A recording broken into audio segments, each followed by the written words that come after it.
kami persilakan kepada Pak Dr. Mulyawan untuk Ya, eh, merevisi atau menyempurnakan kajian hari ini. Terima kasih. Assalamualaikum warahmatullahi wabarakatuh. oke. Terima kasih Pak Ade. Ini kalau Pak Ade hadir di kelas, wah makin asik ini. Makanya sering-sering rajin Pak. Ya, Hari Jumat, insya Allah katanya Pak mau hadir. aduh. Jangan berhenti Ya, lah. Pak. Insya Allah, Pak. Banyak orang yang menyesal Pak kalau udah berhenti itu. Ya, jadi enton kudu tidak gor hanya untuk tahu kumarasana tidak gor Pak. Jadi cukuplah belajar dari orang-orang yang sudah pernah tidak gor. Tidak gor itu nyeri Pak, gitu ya. Oke, eh terima kasih. Saya sangat menikmati proses diskusinya dan menurut saya ini hal baik yang tentunya menjadi apa ya harapan harapan. Kita lagi memotret di mata kuliah dasar-dasar manajemen pendidikan Islam itu di 3 unit lembaga pendidikan yang berlabelkan Islam dan memang ini menjadi kalau buat saya itu ciri khas, Pak, ciri khas. Pertama madrasah, yang kedua adalah pesantren, yang ketiga itu adalah perguruan tinggi. Jadi kalau boleh dibalik sebetulnya penjelasan pertama itu pesantren dulu, Pak. Pesantren, madrasah, lalu perguruan tinggi. Nah, untuk pesantren sebagai dasar pertama kita pembahasan, eh, kita saya tidak akan jelaskan tentang sejarah. Kalau sejarah Anda pasti lebih paham. Dia datang karena lahir dari masyarakat, Pak. Jadi Indonesia belum berdiri, pesantren sudah ada, Pak. Itu makanya kenapa orang-orang Kemenang, Pak, pejabat-pejabat Kemenang, termasuk siapapun calon presiden, itu pasti akan datang ke pesantren. Karena pesantren punya kekuatan basis massa. Dan masanya real, Pak. Real. Dan basis massa ini diperlukan untuk politik. Gitu. Maka tidak sedikit ada beberapa kiai-kiai pesantren atau gus-gus di pesantren yang terlibat juga di politik. Gitu. Dan itu sebuah catatan bahwa dalam perkembangannya pesantren pun mengalami perubahan. Perubahan. Oke, kajian pesantren ada buku bagus, Pak. Kalau Anda apa Zamakhsyari Dhofir, judulnya Tradisi Pesantren. Bukunya nggak terlalu tebal, tipis, hurufnya kecil-kecil, nggak ada gambarnya malah gitu. Tapi buku itu biasanya jadi rujukan ketika orang bicara pesantren. Karena itu adalah hasil dari sebuah riset panjang dari sebuah disertasi. Boleh dicek deh di googling Zamakhsyari Dhofir, judulnya Tradisi Pesantren. Disebut pesantren itu katanya ada 5 ciri yang tidak bisa dihindari. Yang pertama ada kiainya, yang kedua ada santrinya, ketiga ada pondoknya, ketiga ada masjid, Pak. Dan yang ketiga, yang kelima itu ada kitabnya.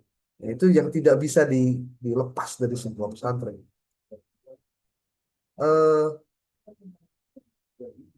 coba coba Anda bayangkan kalau pesantren itu kemudian tidak bertransformasi.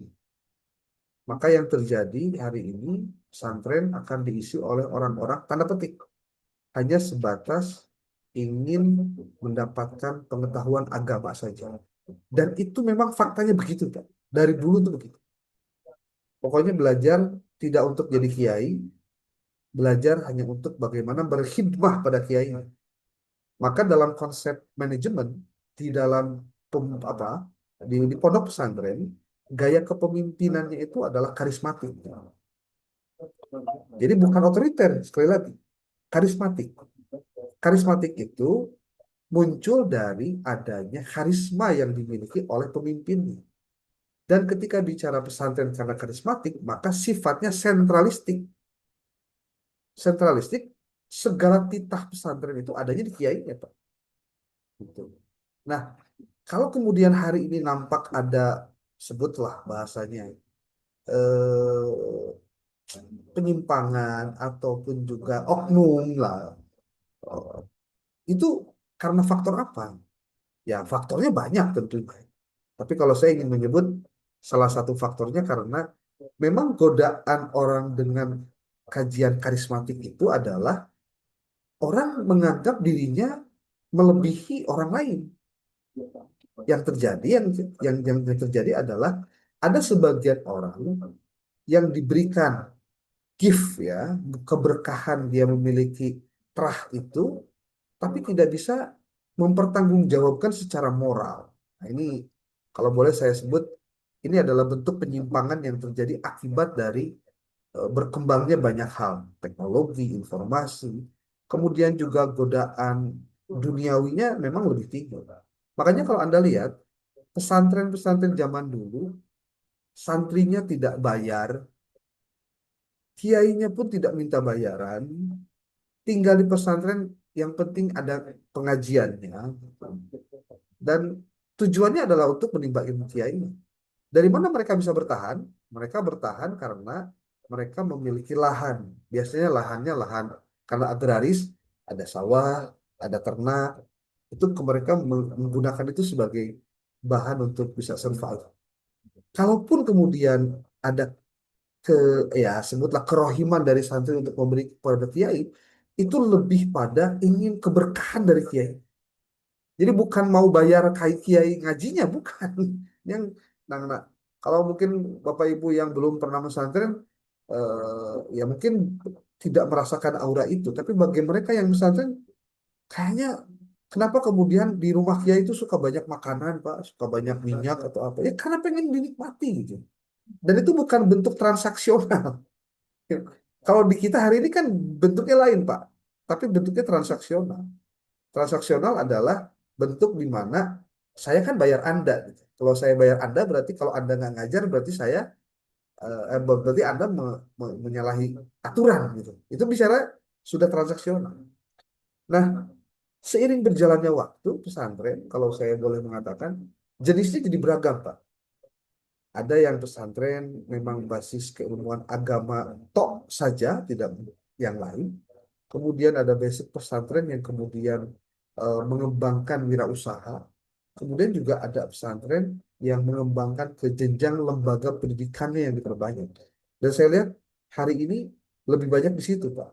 Lembaga pendidikan pesantren, mendirikan lembaga pendidikan formal karena berharap santrinya bisa direkrut berdasarkan kebutuhan dari santrinya itu sendiri. Jadi kalau saya dulu pernah ditanya sama kiai saya ketika saya datang ke Bandung ketika kuliah, Kadek, cina, kamu niatnya mau kuliah apa pesantren? Kudu niat pesantren lah walaupun kamu datang ke sini karena kuliah. Katanya. Itu niat saja harus dibenerin dulu, Pak. Karena khawatir ketika kita bicara tentang niatnya sudah keliru, maka yang terjadi apa yang menjadi perjalanannya sudah tidak sesuai dengan apa yang diharapkan. Oke, eh, Bapak Ibu, pesantren hari ini berkembang betul, bahkan pesantren bukan lagi tanda petik milik mereka-mereka yang ada di ranah tradisional saja. Yang modern pun mereka mengatasnamakan pesantren. Dan konon kabarnya hari ini ada rencana Kementerian Agama akan menjadikan Direktorat Pesantren itu sudah akan menjadi sebuah dirjen khusus dirjen pesantren. Karena memang sudah waktunya karena Kementerian Agama sekarang sudah kehilangan tiga tiga apa ya tiga tiga struktur eselon satunya, Pak. Yang pertama BPJPH. BPJPH itu Badan Penjamin apa halal, produk halal. Itu dia sudah terpisah dari Kementerian Agama, tidak lagi menjadi badan di Kemenag, dan dia langsung di bawahnya langsung di atas presiden. Yang ketuanya itu si Bobe Haikal, teman-teman tahu. Yang kedua itu adalah yang baru kemarin, Pak, yang haji dan umroh. Jadi haji umroh awalnya eselon satu, kemudian dibentuk oleh Prabowo menjadi kementerian khusus. Beberapa kawan saya yang kasih haji, Pak, kasih haji umroh, itu dilantik kemarin jadi kepala kantor, Pak. Kepala kantor eh, haji umroh di tingkat kabupaten. Jadi dari eselon 3 dia naik ke eselon 4. Dari eselon 4 dia naik ke eselon 3. Jadi kepala kantor. Kemudian satu lagi itu adalah, tapi sudah lama ini, adalah peradilan agama. Itu peradilan agama awalnya ada di bawah Kementerian Agama, lalu dia eh, lepas masuk ke Mahkamah Agung. Jadi ada sudah 3 tuh yang lepas dari Kementerian Agama. Jangan-jangan suatu saat madrasah pun bakal lepas. Jangan-jangan perguruan tinggi pun bakal lepas. Jadi nanti Kementerian Agama kemungkinan besar hanya ngurusin satu saja, yaitu urusan masyarakat atau bimbingan masyarakat saja. Karena memang itu tujuannya. Jadi Kementerian Agama, nah walaupun di sini juga banyak pertentangan Pak terkait tentang pengelolaan pendidikan. Saya sering, saya nggak tahu ya, berkali-kali saya mungkin cerita di kelas ini. Kalau Anda pernah lihat ada di TikTok Pak, potongan eh, apa sebuah pernyataan dari seorang anggota dewan perempuan, saya lupa namanya, tapi dari PDIP, saya tidak catat namanya. Dia katakan bahwa alokasi anggaran pendidikan untuk Kementerian Agama itu 35 triliun. Tapi yang 35 triliun itu dibagi rata dari mulai madrasah aja, RA, MI, MTS, MA, dan perguruan tinggi. Jadi sebetulnya komposisinya kecil dibanding dengan Kementerian Pendidikan Dasar dan Menengah yang sudah menjadi kementerian khusus. Beda dengan perguruan tinggi ada Kemensaintek Ristek itu, mereka sangat besar Pak pembiayaan. Maka kalau misal hari ini Kementerian Agama dituntut untuk mensejahterakan guru madrasah, ketika posisi atau postur anggarannya masih seperti itu, saya pastikan tidak akan pernah bisa dijamin Pak. Kesejahteraan itu bisa muncul. Makanya kalau saya nih diberikan pertanyaan, apa sebaiknya harus dilakukan? Sudahlah, Kementerian Agama lepas tuh madrasah perguruan tinggi Islam masuk ke satu atap di Kementerian Pendidikan dan di Kemensainteknistek. Alasannya apa? Alasannya apa? Alasannya adalah karena memang Pak dasar aturan perundang-undangan yang namanya pendidikan, sistem pendidikan nasional itu satu loh. Nggak bisa jadi ada 2, jadi ada 3 dan lain-lain. Jadi nggak bisa. Ini logika logika yuridis formalnya bahwa sistem pendidikan nasional itu hanya satu, Pak. Jadi kalau hari ini ada kementerian lain yang mengelola bukan Kementerian Pendidikan, itu hanya persoalannya tinggal tunggu waktu saja sebetulnya. Hari ini Anda bisa lihat, cek banyak demonstrasi terkait pengen pengangkatan P3K Pak, dari semua level. Ya, dari semua level. Pertanyaannya, selama masih Kementerian Agama ada di bawah Kemdikbud atau Kemdikbud Saintek atau Dikdasmen, ya selama itu pula porsinya bakal dijatah, Pak. Bakal dijatah. Kalau saya ditanya, kenapa sampai hari ini Kementerian Agama tidak mau melepaskan madrasah dan lain-lain? Ini problemnya ada di birokrasinya. Birokrasinya, kalau menurut saya ya, pandangan pribadi setelah saya banyak tahu tentang persoalan itu. Jadi, khawatir kehilangan jabatan, Pak. Anda bisa bayangkan. Awalnya satu direktorat, kemudian pindah, ya jabatannya habis, Pak. Orang kemudian menutupi apa yang saya sampaikan ini dengan kalimat begini. Ya kan, Kementerian Agama itu adalah hadiah untuk umat Islam. Enggak ada cerita itu, Pak. Itu eh, apa? Pembiasan sejarah itu. Kementerian Agama itu untuk kementerian semua agama. Itu harus diakui, Pak. Anda bisa tahu Kementerian Agama saja karena posisinya adalah kementerian yang gemuk, Pak. Itu anggaran pendidikan besar. Tapi Anda bayangkan yang di dalamnya pun banyak, Pak, yang diurusin gitu.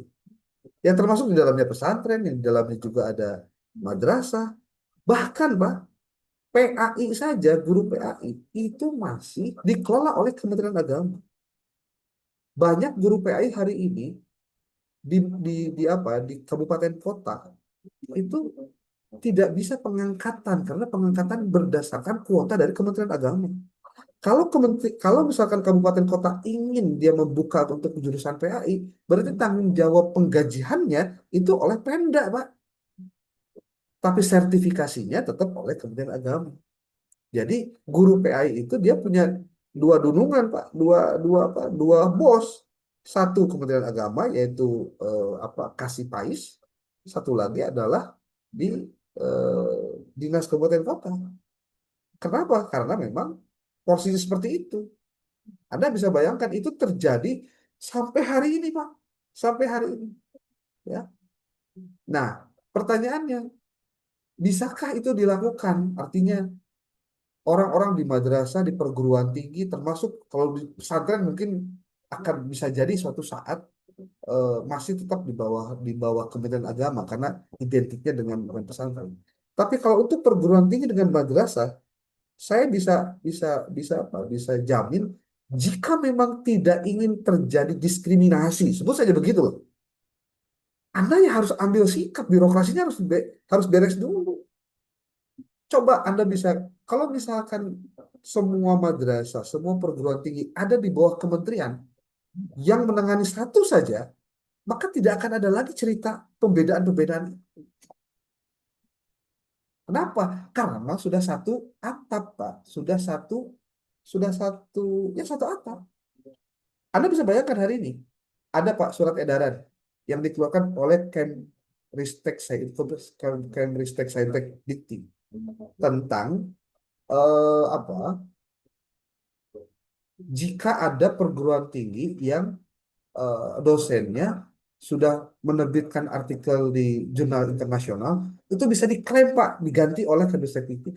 Tapi syaratnya satu, perguruan tingginya harus di bawah Kemristek Pak. Berarti yang Kemenag kagak bisa. Coba bayangkan, coba mau gimana itu? Lah terus kalau ngomongin Kemenag sendiri punya aturan gitu gimana? Ada sih, tapi aturannya ya susah juga, jumlahnya banyak masalah. Itu kalau bicara perguruan tingginya Pak. Karena major saya di perguruan tinggi, ketika saya dulu S3 ngambil di major tentang kepemimpinan kepemimpinan pemimpin di perguruan tinggi, relatif banyak berinteraksi dengan dengan perguruan tinggi swasta di Jawa Barat. Problemnya sama. Anda boleh cek deh, berapa persen sih perguruan tinggi swasta yang memiliki kualitas yang baik? Persentasenya rendah. Di dalamnya lebih banyak, ya begitulah pengelolaannya yang di bawah. Perguruan tinggi pun banyak, ada yang di bawah pesantren, ada yang tidak di bawah pesantren. Kalau yang di bawah pesantren biasanya di bawah yayasan. Kalau di situ berarti yang mengelolanya adalah yayasan. Ya syukur-syukur kalau memang dia punya keinginan untuk meningkatkan kompetensinya dengan cara banyak belajar dari UIN contohnya, atau dari perguruan tinggi yang lain. Kalau tidak, Pak, mereka hanya menjalankan rutinitas biasa. Ketika yang dijalankan rutinitas, Bapak Ibu, apa yang terjadi? Ya, perkembangannya hanya sebatas gimana caranya mendapatkan salary saja tiap bulan, Pak. Dapat sertifikasi, alhamdulillah. Kalau enggak, ya politik lagi, Pak. Itu biasanya kalau di perguruan tinggi swasta kan politiknya tinggi juga. Karena apa? Otoritasnya ada di ketuanya, ada Betul, direktur, Bapak. ada direkturnya, ada di ketuanya. Jadi kalau tidak ada hubungan darah, tidak ada wa alihi wa sahbihi, ya Anda termasuk ajmain, ya sudahlah. Eh, Ya artinya kalau Anda nggak pinter-pinter amat, nggak hebat-hebat amat, Anda itu nggak bakalan dipakai di swasta. Itu tuh jaminan, Pak. Jadi ini buat teman-teman yang mungkin suatu saat pengen jadi dosen itu di swasta, ya saya sih cuma saranin aja satu hal. Kalau ada kalau Anda bukan orang keluarganya pesantren, kalau Anda bukan wasohbihinya yang punya lembaga, ya Andanya mas harus hebat gitu, Pak. Baru Anda bisa masuk. Kalau enggak, ya repot. Ya mohon maaf, termasuk ke UIN juga begitu, Pak. Emang ke UIN gimana gitu, Pak? Saya kan termasuk orang yang ya newcomer lah masuk UIN. Dan tapi walaupun saya S1 di sini ya, karena saya tahu bagaimana politiknya, bagaimana harus diketahui KTP-nya apa gitu, Pak. Anda ngerti mungkin maksud saya ya. Jadi kalau nggak jelas KTP-nya, nggak jelas benderanya, nggak jelas juga nasibnya Pak. Itu. Makanya kalau saya satu saja, ya kalau Anda nggak hebat-hebat amat ya, Anda harus pertaruhkan semua itu. Jadi kalau bahasa saya gini, jika memang relasi Anda sedikit, Andanya harus hebat. Kecuali kalau Anda nggak terlalu hebat-hebat amat, ya nggak apa-apa. Tapi relasi Anda menteri contohnya, ya nggak apa-apa itu. Ya kan tiap orang bisa masuk ke dalam satu komunitas karena berbagai apa? Kalau karena berbagai alasan itu. Dan biasanya kalau jabatan, ini kalau yang saya paham ya, jabatan itu bukan karena pinter Pak, hati-hati. Jabatan itu karena Anda dipercaya bisa loyal. Karena resikonya begini, Anda ngangkat anak buah jadi pimpinan atau sebutlah mengangkat orang di posisi tertentu. Kalau dia pinter, pasti dia banyak bantah, Pak. Karena pinter masalahnya. Tapi kalau dia rada blow on tapi dia loyal, dia pasti akan dipertahankan. Yang penting loyal. Nah, di kita itu rata-rata pemimpin-pemimpin kita milih orang-orang yang nggak apa-apa belet belet belet oke lah bodoh-bodoh gitu penting mah mana yang nurut gitu kan. Nah di kita tuh itu masalah itu jadi. Ya rekomendasi ya Pak. Ya itulah rekomendasi apa maksudnya. Jadi pastikan saja Pak. Kalau saya sih masih saya pribadi ya masih punya keyakinan bahwa eh, masih ada orang-orang baik yang melihat kita secara objektif sesuai dengan kapasitas kita. Makanya saya selalu mengatakan ya teruslah perbaharui diri Anda karena Anda tidak akan ditanya Anda di sini dapat dari mana atau dari siapa atau gimana. Memang orang nggak bakalan nanya begitu, Pak. Tapi ketika Anda duduk di posisi apapun, ternyata memang Anda tidak meyakinkan secara personality, Anda tidak punya kapasitas untuk duduk di jabatan itu. Tapi Anda duduk di situ contohnya, orang akan lihat, oh, saya Tama duduk di situ udah bukan karena kemampuan, tapi karena hubungan. Nah, hubungannya banyak hal. Dan kita bisa lihat di situ bagaimana perkembangannya. Makanya, sudahlah, saya berharap begini saja. Buat Anda yang hari ini punya lembaga pendidikan, siapapun Anda punya yayasan, Anda punya lembaga pendidikan, sok perjuangkan lembaga Anda menjadi lembaga yang berkualitas. Sok diri Anda kembangkan terus supaya jadi orang yang hebat. Dengan harapan Anda bisa memutarbalikkan fakta-fakta selama ini yang menyatakan bahwa lembaga pendidikan swasta itu ya lembaga kelas 2 tadi disebutkan.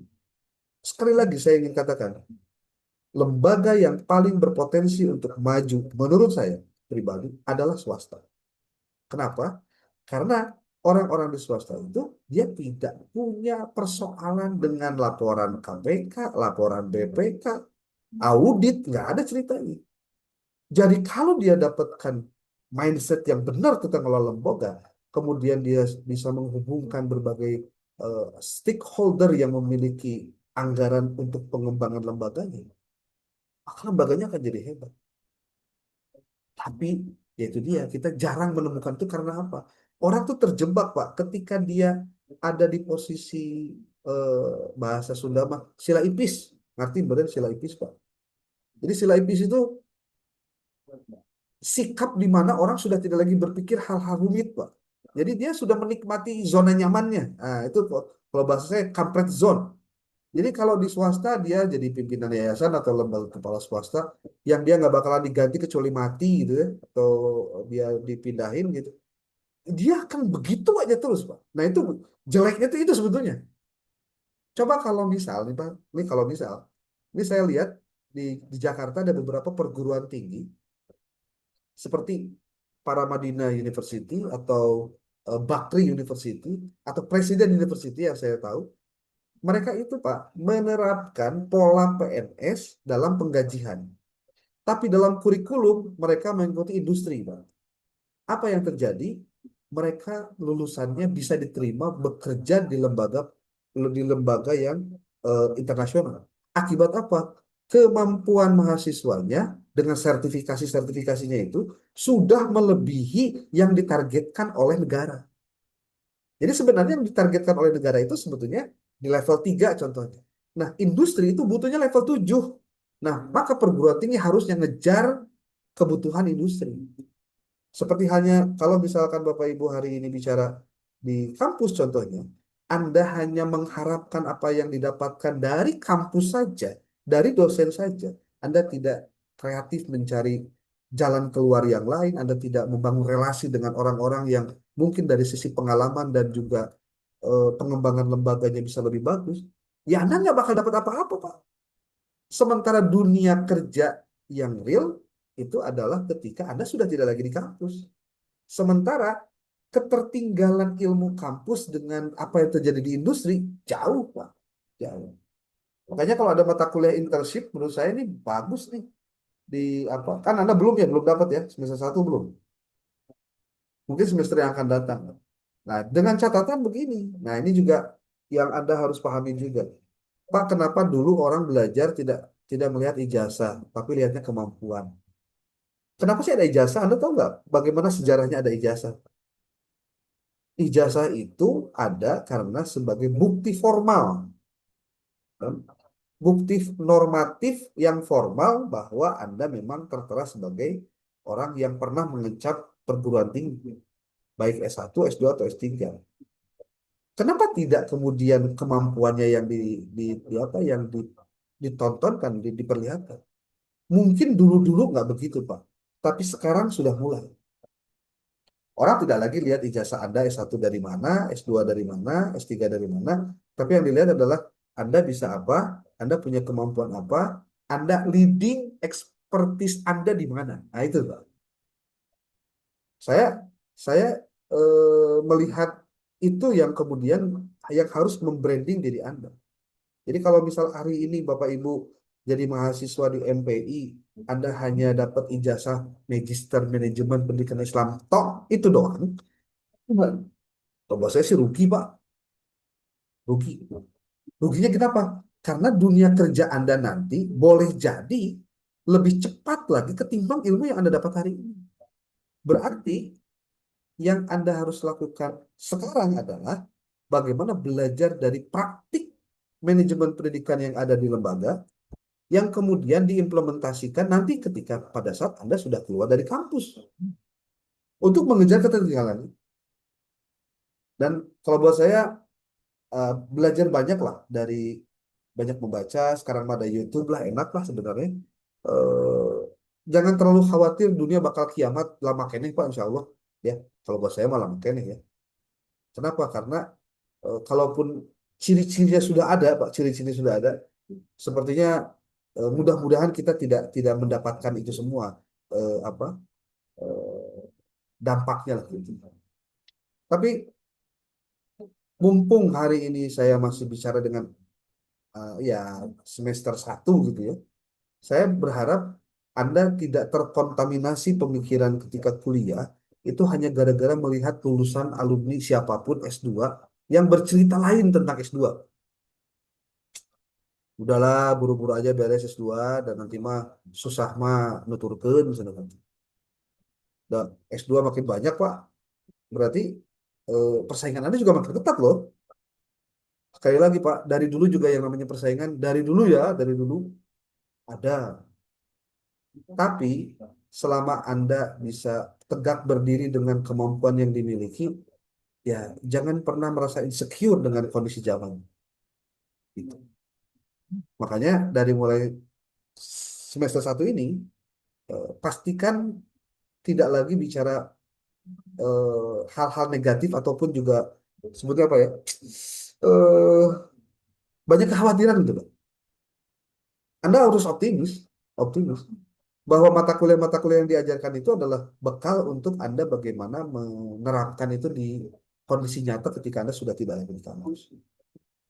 Saya pikir sudah pukul 21.23 ini sudah lebih batas Bu Heni ya. Bapak terkait Terima jurnal, kasih Bapak, hasil ya. revisiannya terkait jurnal, nanti Kenapa? perlu direvisi lagi sama Bapak atau gimana, Pak? Saya kan sudah kirim tuh. Sudah, maksudnya perlu ditinjau ulang lagi atau langsung Ya, submit saja? nggak usah lah. Kalau ke saya lagi nanti direvisi lagi nanti sama saya. Yang penting gini, Yang saya kirimkan itu adalah standar Scopus, ya, standar Scopus. Kenapa standar Scopus? Supaya Anda diterima di jurnal nasional.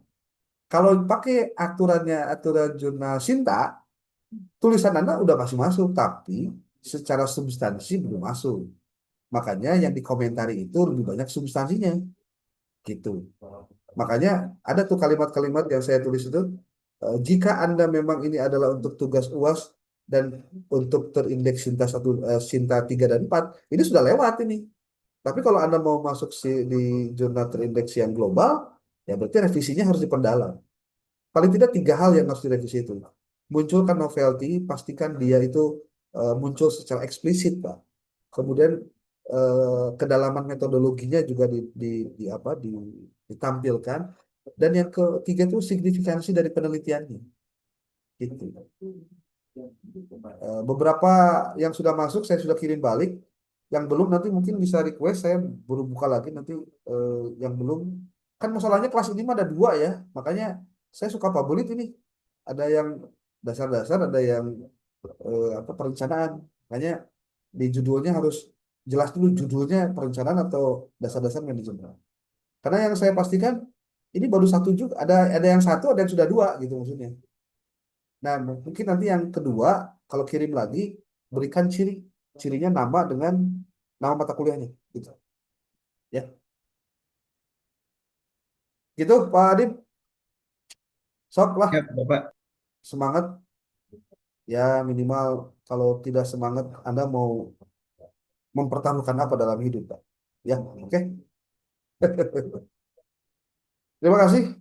Kalau ada hal-hal terkait dengan penulisan, saya siap bantu untuk eh, melakukan revisinya mudah sebetulnya kalau Anda mau melakukan revisi. Jadi apa yang Anda tulis di dalam bagian itu, Anda tinggal komentari saja dan berikan catatan, sesuaikan dengan catatan itu. Nanti juga bisa dirapi sendiri gitu. Yang pasti satu, artikelnya atau sumber artikelnya harus faktual, bukan fake. Gitu. Kemudian untuk artikel jurnal, pastikan ada DOI-nya dicantumkan. Kalau DOI-nya tidak ada, Anda harus mencantumkan URL-nya, Pak, URL-nya. Gitu. Kalau dari artikel biasanya pasti ada pasti ada DOI-nya, tapi kalaupun tidak ada karena mungkin sudah tidak aktif, URL-nya jangan sampai lupa. Pastikan jumlah referensinya 40 itu minimal, Pak. Kemudian jangan lupa mensitasi artikel yang ada di jurnal itu. Saya sering ingatkan itu. Ya. Salah satu cara melakukan negosiasi dengan pengelola jurnal itu adalah Anda mensitasi artikel yang ada di jurnal. Tentu yang relevan ya, jangan yang tidak relevan. Gitu, oke. Yang belum kirim segera dikirim biar saya bisa lanjut, bisa Jumat nanti dikirimkan. Kalau besok dikirimkan, mudah-mudahan besok saya kerjakan. Gitu. Ya, oke. Gitu aja Bu Heni ya. Eh, kita ketemu hari Jumat. Terima kasih. Assalamualaikum warahmatullahi wabarakatuh. Salam.